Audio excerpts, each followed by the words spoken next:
तो हेलो मेरे प्यारे दोस्तों, एक बार फिर से स्वागत है आपका अपने यूट्यूब चैनल में। तो दोस्तों, आज हम डिस्कस करने वाले हैं जीके जीएस से रिलेटेड इम्पोर्टेंट क्वेश्चन आंसर्स के बारे में। और हमारा यह सीरीज आज दूसरा है। इससे पहले इस सीरीज का पहला क्लास हो चुका है, तो जो लोग ने अभी तक नहीं देखा वो हमारा वीडियो जाके देख सकते हैं। और जो लोग हमारे चैनल पर नए हैं वो कीजिए हमारे चैनल को सब्सक्राइब, ताकि आपका सपोर्ट हमें मिलता रहे। और अगर आपको ये वीडियो अच्छा लगे तो लाइक करना मत भूलिएगा और अपने दोस्तों के बीच शेयर करना मत भूलिएगा दोस्तों। तो बढ़ते हैं आज के हमारे इस टॉपिक की तरफ, जो है जीके जीएस का प्रैक्टिस सेट।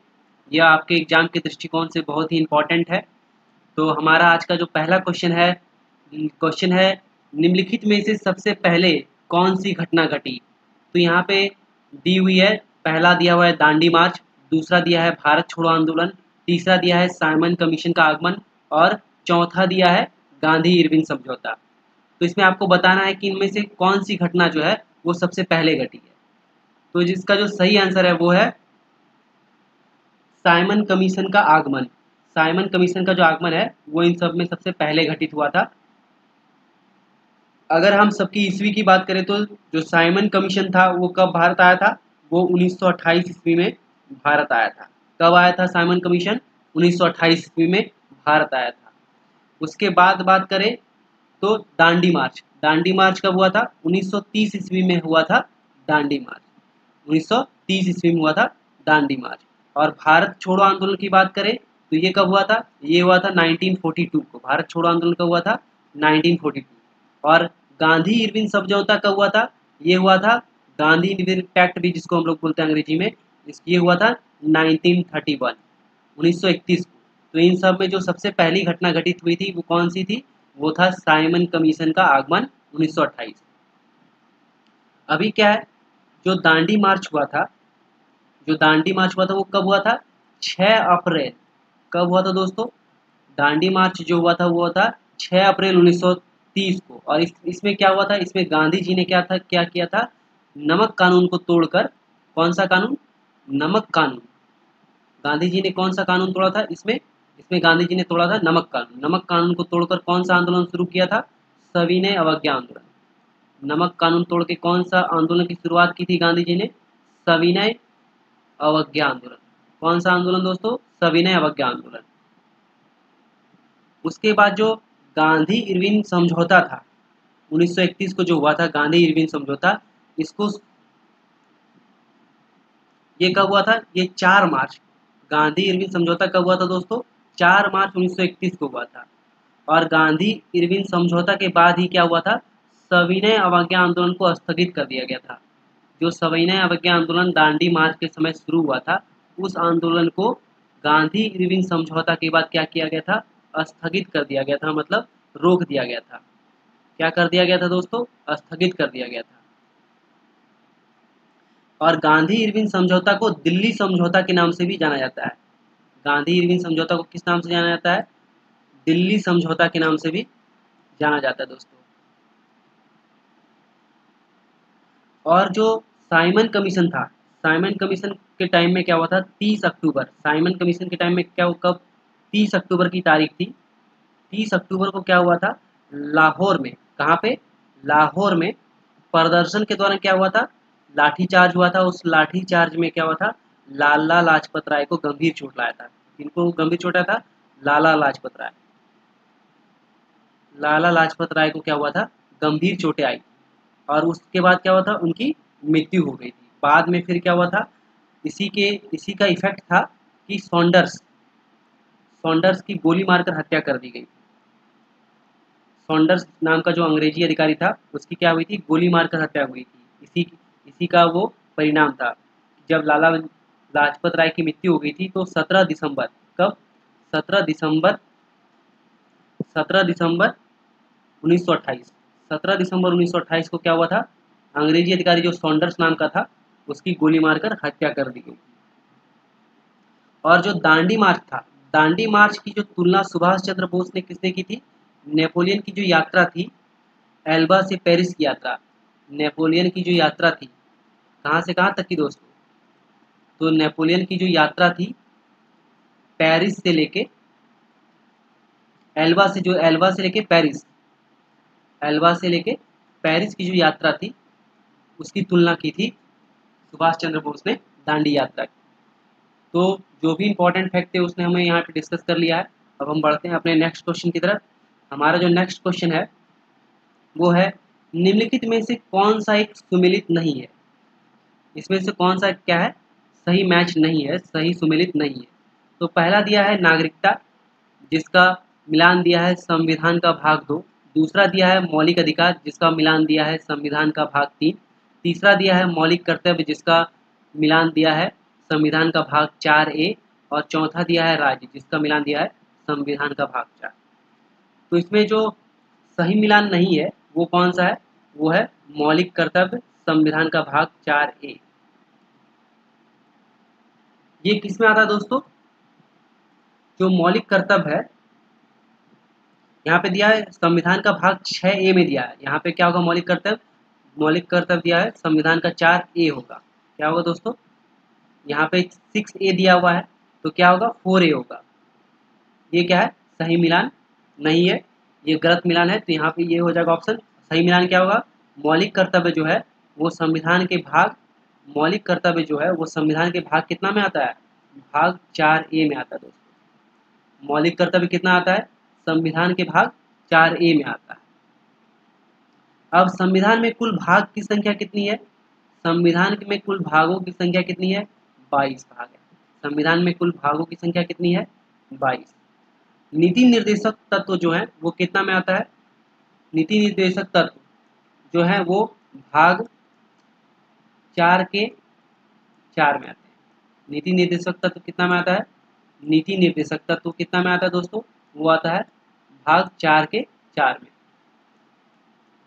नीति निर्देशक तत्व का मतलब है कि हमें क्या करना चाहिए और क्या नहीं करना चाहिए, उसके बारे में दिया है कि हमें झंडे, भारतीय झंडे के सम्मान करना चाहिए, संविधान का पालन करना चाहिए, संविधान में जो लिखा हुआ है उससे रिलेटेड जो भी है वो क्या है, भाग 4 का 4 में दिया हुआ है।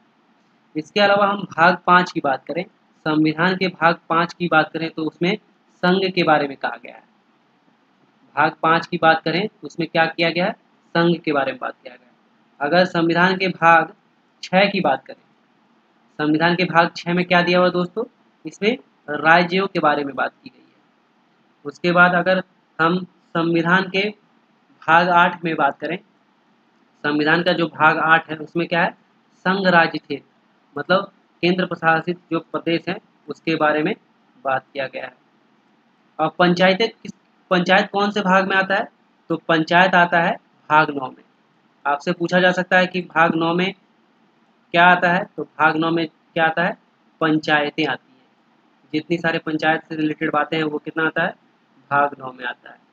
और भाग 9 के क में क्या आता है, भाग 9 के क में जो आता है वो नगर पालिका आती है। नगर पालिका से रिलेटेड जो भी बातें हैं वो संविधान के भाग 9 के क में आता है। तो 9 के ख में क्या आता है, 9 के ख में आता है सहकारी समितियाँ।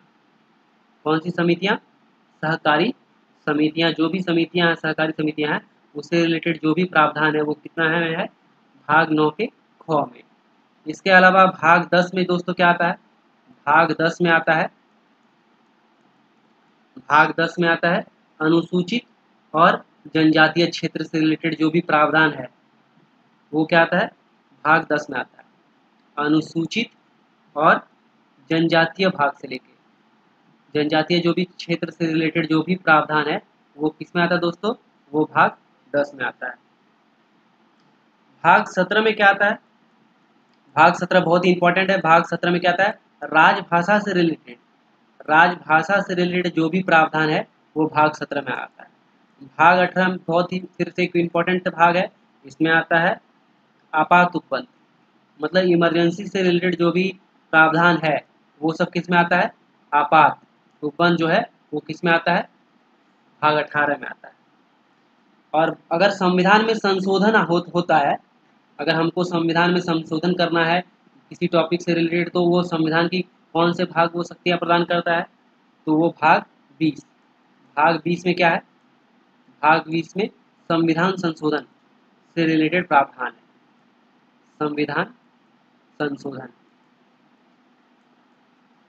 भाग 20 में क्या आता है दोस्तों, संविधान संशोधन से रिलेटेड प्रावधान। अब हम बढ़ते हैं अपने नेक्स्ट क्वेश्चन की तरफ। हमारा जो नेक्स्ट क्वेश्चन है, केंद्र में वैध शासन किस अधिनियम के अंतर्गत स्थापित किया गया। यहाँ पे क्वेश्चन दिया हुआ है कि जो द्वैध शासन है, कौन सा शासन, द्वैध शासन जो है वो किस अधिनियम के अंतर्गत स्थापित किया गया। पहला ऑप्शन दिया है 1909 के अधिनियम, दूसरा दिया है भारत सरकार अधिनियम 1919, तीसरा दिया है भारत सरकार अधिनियम 1935 और चौथा दिया है भारत स्वतंत्रता अधिनियम 1947। तो केंद्र में, यहाँ पे ध्यान देने वाली बात क्या है, केंद्र में जो द्वैध शासन है, तो इसका जो सही आंसर हो जाएगा ऑप्शन नंबर सी जो है वो सही आंसर हो जाएगा। भारत सरकार अधिनियम 1935 के तहत क्या है, केंद्र में द्वैध शासन जो है उसको स्थापित करने का प्रावधान किया गया था, जिसमें जो भी विधायिका शक्ति है उसको क्या है, केंद्र और प्रांत विधानसभा के बीच विभाजित कर दिया गया है और संघीय जो है न्यायपालिका की व्यवस्था की गई। 1935 के ही तहत क्या हुआ, संघीय न्यायपालिका की व्यवस्था की गई है। 1935 जो भारत सरकार अधिनियम 1935 है उसी के तहत क्या किया गया, संघीय न्यायपालिका का प्रावधान किया गया और जो ब्रिटिश संसद है उसको क्या है, सर्वोच्च माना गया। 1935 के अधिनियम के तहत क्या है, जो ब्रिटिश संसद है उसको क्या किया, सर्वोच्च माना गया। और 1935 अधिनियम के तहत ही क्या किया गया, सांप्रदायिक निर्वाचन का क्या किया, विस्तार किया गया। 1935 अधिनियम के तहत ही क्या किया गया, सांप्रदायिक जो निर्वाचन था उसका क्या किया, निर्वाचन का विस्तार किया गया। अब आपसे क्वेश्चन पूछा जा सकता है कि सांप्रदायिक निर्वाचन पहली बार कब लागू किया गया, तो ये शुरू हुआ था 1909 में। माफ कीजिएगा दोस्तों, कब शुरू किया गया था, 1909 में। सांप्रदायिक निर्वाचन जो था वो पहली बार कब शुरुआत किया गया, 1909 के अधिनियम के द्वारा। 1909 के अधिनियम के द्वारा सबसे पहले जो था सांप्रदायिक निर्वाचन, मतलब कास्ट के आधार पर जो है, जाति के आधार पर जो है वो निर्वाचन का प्रावधान जो कब किया गया, 1909 में किया गया। और किसने किया, लॉर्ड मिंटो को इसका जनक माना जाता है। सांप्रदायिक निर्वाचन का जो जनक था वो कौन था, वो लॉर्ड मिंटो। उस समय के जो तत्कालीन जो अंग्रेजी अधिकारी लॉर्ड मिंटो थे उनको क्या किया जाता है, सांप्रदायिक निर्वाचन का जनक माना जाता है। अब हम बढ़ते हैं अपने नेक्स्ट क्वेश्चन की तरफ। हमारा नेक्स्ट क्वेश्चन है, राष्ट्रपति के निर्वाचन मंडल के सदस्य होते हैं। क्वेश्चन पूछा गया है कि राष्ट्रपति के निर्वाचन मंडल के सदस्य होते हैं। कहने का मतलब है कि राष्ट्रपति के चुनाव में कौन कौन भाग लेते हैं। तो ऑप्शन दिया गया है संसद के दोनों सदनों के निर्वाचित सदस्य, दूसरा दिया है राज्य विधानमंडलों के दोनों सदनों के निर्वाचित सदस्य, तीसरा दिया गया है सभी राज्यों की विधानसभाओं के निर्वाचित सदस्य और चौथा दिया गया है दिल्ली और पुदुचेरी विधानसभाओं के निर्वाचित सदस्य। तो इसमें चुनना है कि आप पे कि कौन कौन से लोग जो हैं वो राष्ट्रपति के निर्वाचन मंडल के सदस्य होते हैं। तो जो सही आंसर है वो कौन है, 1, 3 और 4। मतलब संसद के दोनों सदनों के निर्वाचित सदस्य भाग लेते हैं, सभी राज्यों के विधानसभाओं के निर्वाचित सदस्य भाग लेते हैं और कौन भाग लेते हैं, और भाग लेते हैं दिल्ली और पुदुचेरी विधानसभाओं के निर्वाचित सदस्य। ये सारे लोग राष्ट्रपति के निर्वाचन में भाग लेते हैं। राज्य विधानमंडल के दोनों सदनों के निर्वाचित सदस्य भाग नहीं लेते। यहाँ पे ध्यान देने वाली बात क्या है, राज्य विधानमंडल के दोनों सदस्य वाले सदस्य भाग नहीं लेते। सिर्फ कौन भाग लेते हैं, सिर्फ लेते हैं विधानसभाओं के निर्वाचित सदस्य। कौन लेते हैं भाग, विधानसभा के, राज्य विधानसभा के निर्वाचित सदस्य ही भाग लेते हैं। और राष्ट्रपति का जो निर्वाचन है वो कितने आर्टिकल में आता है, वो आर्टिकल नंबर आता है 54, अनुच्छेद संख्या 54 के अंतर्गत क्या है, अनुच्छेद संख्या जो 54 है उसके अंदर क्या है, राष्ट्रपति के चुनाव का प्रावधान है। इसके बाद हम बढ़ते हैं नेक्स्ट क्वेश्चन की तरफ। नेक्स्ट क्वेश्चन है, पंचायती राज व्यवस्था अपनाई गई थी। तो पंचायती राज व्यवस्था कब अपनाई गई थी, तो पंचायती राज व्यवस्था कब अपनाई गई थी, ये 1959 को अपनाई गई थी। कब अपनाई गई थी, 1959 को अपनाई गई थी। तो हमसे क्वेश्चन पूछा गया है कि पंचायती राज व्यवस्था जो अपनाई गई थी उसमें क्या होता है, लोगों को राजनीतिक जागरूकता प्रदान करने हेतु, लोगों की शक्तियों के विकेंद्रीकरण के लिए, तीसरा ऑप्शन दिया गया है कृषकों को शिक्षित करने के लिए, और चौथा ऑप्शन दिया गया है उनमें से कोई नहीं। तो जो पंचायती राज व्यवस्था की स्थापना की गई थी उसका जो मेन मकसद क्या था, उसका मेन मकसद था लोकतंत्र की शक्तियों के विकेंद्रीकरण के लिए। मतलब लोकतंत्र के अंदर जो शक्तियां हैं उसके विकेंद्रीकरण के लिए क्या किया गया था, पंचायती राज की व्यवस्था स्थापना की गई थी। कब की गई थी? 1959, 2 अक्टूबर 2 अक्टूबर 1959 को क्या किया गया था, पंचायती राज व्यवस्था की स्थापना की गई। कहाँ से की गई थी? तो नागौर राजस्थान। कहाँ से की गई थी? नागौर राजस्थान से क्या किया गया था, पंचायती राज व्यवस्था का प्रावधान किया गया था। और जो पंचायती राज व्यवस्था है वो संविधान के किस भाग में है, इसका आंसर आपको कमेंट सेक्शन में देना है कि पंचायती जो राज व्यवस्था है, पंचायती राज व्यवस्था जो है वो संविधान के किस भाग में है, संविधान के किस भाग में है, इसका आंसर आप लोगों को कमेंट सेक्शन में देना है। किस अनुच्छेद में है? तो अनुच्छेद हम बता देते हैं यहाँ पे। जो पंचायती राज व्यवस्था है वो कौन से अनुच्छेद में है, वो है 243, आर्टिकल नंबर 243। कहाँ से कहाँ तक? क से लेके मूर्धन्य तक पंचायती राज व्यवस्था क्या है, आर्टिकल नंबर 243 में आता है। बढ़ते हैं हम अपने नेक्स्ट क्वेश्चन की तरफ। हमारा जो नेक्स्ट क्वेश्चन है इसमें पूछा गया है कि निम्न में विचार कीजिए, क्षेत्रीय ग्रामीण बैंक, अग्रणी ग्रामीण बैंक, नाबार्ड, भारतीय स्टेट बैंक। तो इन बैंकों की स्थापित होने का सही ऐतिहासिक क्रम हमको लोगों को बताना है कि कौन सी बैंक कब स्थापित हुआ था। क्या क्या दिया गया है? क्षेत्रीय ग्रामीण बैंक दिया गया है, दूसरा दिया गया है अग्रणी बैंक योजना, तीसरा दिया गया है नाबार्ड, चौथा दिया गया है भारतीय स्टेट बैंक। तो जो भारतीय स्टेट बैंक की स्थापना हुई थी वो कब हुई थी? 1955 में। भारतीय स्टेट बैंक की स्थापना कब हुई थी? 1955 में। अग्रणी बैंक योजना की जो योजना बनी थी वो कब बनी थी? 1969 में, 1969 में। और जो नाबार्ड की स्थापना हुई थी वो कब हुई थी? नाबार्ड की स्थापना हुई थी 1982, 1982 में नाबार्ड की स्थापना हुई थी। और क्षेत्रीय ग्रामीण बैंक की स्थापना जो हुई थी वो कब हुई थी? क्षेत्रीय ग्रामीण बैंक की स्थापना हुई थी 1975 में। तो ऐतिहासिक क्रम जो हो जाएगा वो हो जाएगा दोस्तों 4 टू, कौन कौन सा? सबसे पहले 4, ये पहला हो जाएगा 4, उसके बाद आएगा 2, उसके बाद आएगा क्या? उसके बाद आएगा 1, और सबसे लास्ट में आएगा 3। तो सही आंसर क्या हो जाएगा? 4213, 4213। तो हमारा क्या है? बी नंबर हो जाएगा सही आंसर। अब आपको बता दें कि रिजर्व बैंक की स्थापना कब हुई थी। तो रिजर्व बैंक, जो रिजर्व बैंक है उसकी स्थापना कब हुई थी? रिजर्व बैंक की स्थापना हुई थी 1 अप्रैल 1935। रिजर्व बैंक की स्थापना कब हुई थी? अगर आपसे कोई पूछे, एग्जाम में पूछा जाए कि रिजर्व बैंक की स्थापना कब हुई थी, तो इसका आंसर होगा 1 अप्रैल 1935 ईस्वी को क्या हुआ था? रिजर्व बैंक की स्थापना की गई। और रिजर्व बैंक का राष्ट्रीयकरण कब किया गया था? रिजर्व बैंक का जो राष्ट्रीयकरण किया गया था 1 जनवरी, रिजर्व बैंक का जो राष्ट्रीयकरण किया गया था 1 जनवरी 1949 को रिजर्व बैंक का राष्ट्रीयकरण किया गया था। रिजर्व बैंक का मुख्यालय कहाँ है? रिजर्व बैंक का जो मुख्यालय है वो मुंबई में है। कहाँ पे है दोस्तों? मुंबई में। अब आपको कमेंट सेक्शन में ये बताना है कि भारतीय स्टेट बैंक का पुराना नाम क्या है। तो ये दोस्तों आपको कमेंट सेक्शन में बताना है कि भारतीय स्टेट बैंक का जो पुराना नाम क्या है वो आपको कमेंट सेक्शन में बताना है। बढ़ते हैं अपने नेक्स्ट क्वेश्चन की तरफ।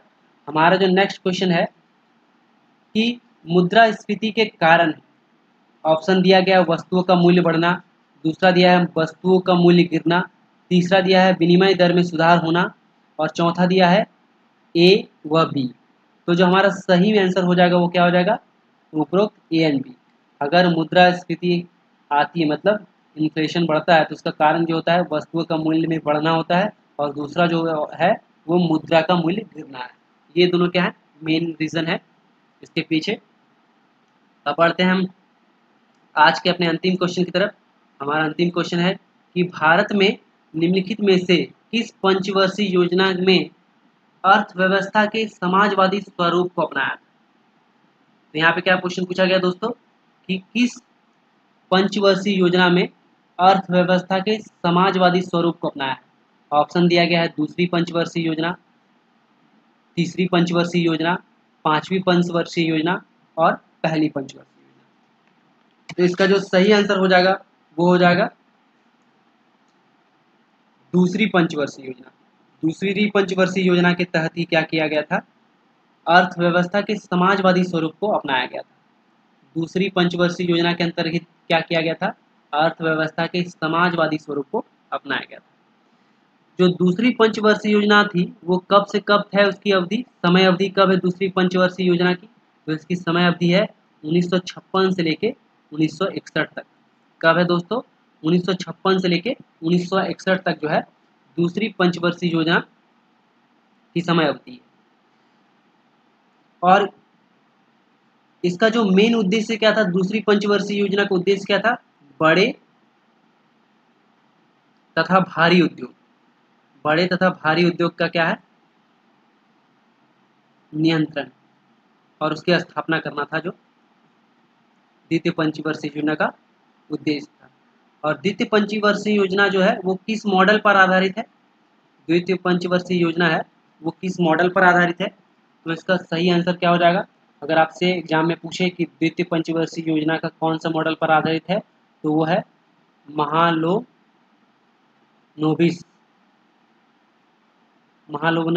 मॉडल पर।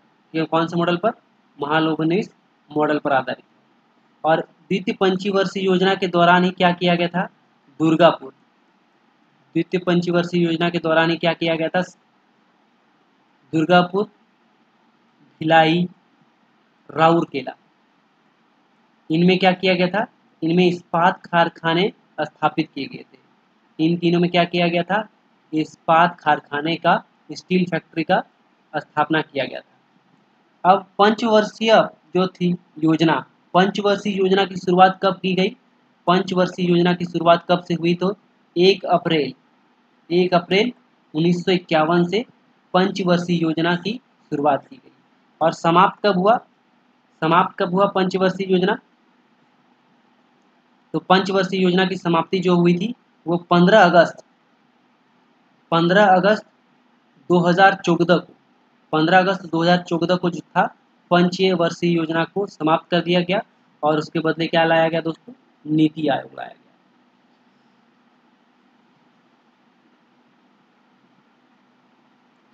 अब पहली जो पंचवर्षीय योजना थी ये कब उसकी समय अवधि कब थी? जो पहली पंचवर्षीय योजना थी, आपको एग्जाम में क्वेश्चन पूछा जा सकता है कि पहली पंचवर्षीय योजना की समय अवधि क्या थी? तो ये था 1951 से लेके 56 तक। पहली पंचवर्षीय योजना की शुरुआत कब हुई थी? 1951 से लेके 56 तक। और ये कौन से मॉडल पर आधारित है? पहली जो पंचवर्षीय योजना है वो हेराल्ड डोमर मॉडल पर। कौन सा मॉडल पर आधारित है? वो हेराल्ड डोमर मॉडल पर आधारित है। और जो पहली पंचवर्षीय योजना का जो उद्देश्य था, पहली पंचवर्षीय योजना का जो उद्देश्य था वो क्या था? अर्थव्यवस्था के संतुलित विकास की प्रक्रिया आरंभ करना। इसका जो मेन उद्देश्य क्या था? अर्थव्यवस्था के संतुलित विकास की प्रक्रिया आरंभ करना। और इसमें किसको प्राथमिकता दी गई? पहली पंचवर्षीय योजना में कृषि को। किसको? कृषि को प्राथमिकता दी गई। तो दोस्तों, होप आपको हमारा ये वीडियो अच्छा लगा हो। तो थैंक यू दोस्तों। जो लोग हमारे चैनल पे नए हैं वो चैनल को कीजिए सब्सक्राइब। मिलते हैं नेक्स्ट वीडियो में, तब तक के लिए धन्यवाद।